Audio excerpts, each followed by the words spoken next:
Hey guys, welcome back to my channel. Today I'm going to be making something that is almost carnivore, not quite. But the reason that I've been making it over and over and over again almost every week is because I tolerate it very well, so I'm wondering if you will. It's very minimal ingredients and it's composed of honey, lemon, butter, and eggs. So let me know if you give it a try and how it goes for you. If your tummy can handle it, let me know. Another ingredient that I forgot that is crucial in this recipe is beef gelatin, because we're going to be making lemon curd gummies. So you need the gelatin to get that thickness, that texture. So anyways, guys, let's get started. Let's dive right into it. So you're going to need half a cup of lemon juice. So I'm going to use my measuring cups over here, half a cup, and I'm going to just squeeze a whole bunch of lemons. I'm not sure how many yet, but just enough to have half a cup. So that took me about 5 lemons to get half a cup. I'm just gonna strain them to make sure that I don't get any seeds or any pulp in there, so I would highly recommend doing that. And if you can, try to use organic lemons. I always advocate for organic fruits and vegetables if you are going to try them. That's your best bet. So just strain these seeds, strain the juice out, and you'll be good to go. And we're going to move on to the next step of adding beef gelatin in here. So let's get on to that. So the brand that I'm using is by Perfect Supplements. It's called bovine gelatin. It's perfectly paleo, non-GMO, lab tested, gluten-free, glyphosate-free. Did you know that your supplements had glyphosate in them? So it's just Brazilian pasture-raised bovine gelatin from cow hides. Super, super natural, the real deal. This is the kind of gelatin that you want. I 100% support Perfect Supplements. I don't work with them. I'm not affiliated in any way, but I heard about them from Strong Sisters. So you can, pause the video and read the description. This is the high quality stuff that you want to be eating, and it's so good for you. So what we're going to do is we're going to use 2 tablespoons, and I don't have a proper measuring spoon, so I'm going to actually just use a tablespoon.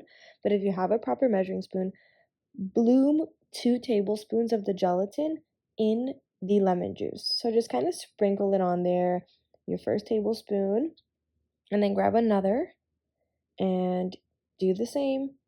Sprinkle it over the lemon juice and just leave it to the side and let it bloom. Sometimes I do kind of mix it up a bit because it tends to get a little bit tight and it looks like it's not blooming properly. But for the most part, you should just kind of let it do its thing and work its magic, and it'll be all right.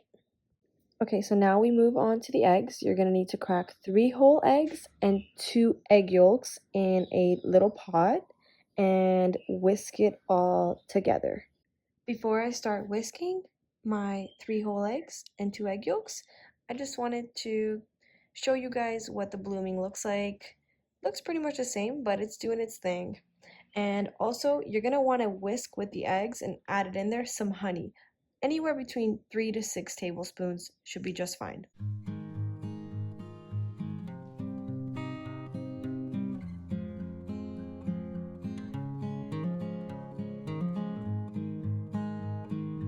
All right, so we want to have the pot over very low heat, and you need to be continuously mixing with a spoon.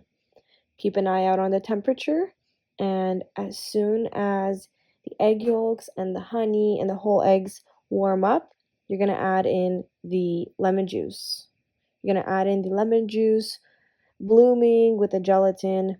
Just kind of pour it in there slowly, slowly, and then you're going to continue to mix because you don't want this to burn. You don't want it to cook too much. You just want to have it consistently being mixed and for the heat to distribute evenly. So go ahead, mix that up, and then we're going to add in some butter gradually. You're going to need 125 to 150 grams of butter. This is 125 and I gradually add it in. So I'm just going to add in a little piece right now. So I'm just going to continue to add butter. You can see little butter chunks. Keep mixing and on low heat. I would recommend using the smallest stove ring that you have just so that the pot doesn't get too hot. So mix it in there, add all the butter gradually, and actually you can even add coconut butter mixed with regular butter. I've experimented and it tastes awesome. Or you can just do butter alone. You can see how thick it's getting, like a nice custard slash gelatin. It's going to be so amazing. So once you've melted all the butter, take it off the stove. Okay, so I'm just gonna pour it into a glass container.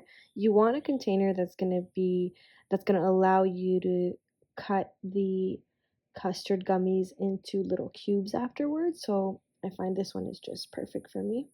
So I'm just gonna pour it in there and then I'm gonna let it get to room temp before I put it in the fridge. I'm just gonna put my lid on here. You can see how jiggly it is. So I'm gonna put the lid on and kind of let it get to room temp. Sometimes I leave the lid off. I play around with it just to see what kind of consistency I get. So I'm going to put it in the fridge for about an hour or so until it's hard. So sometimes I move it from the fridge to the freezer if I'm impatient. So just play around with it, but it should take no more than about an hour if you have a cold fridge. So now I'm going to just kind of slice it up into little cubes, but I'm going to need both hands. So this is what it looks like. It's like a custard, gummy, hardened lemon curd pudding. It's absolutely amazing. And you can play around with the amount of honey or sweetener that you put in there. I love this so much, so much. So I hope you guys enjoy this video. Let me know your feedback and let me know what you think about the other two videos on the screen. Have a lovely week ahead.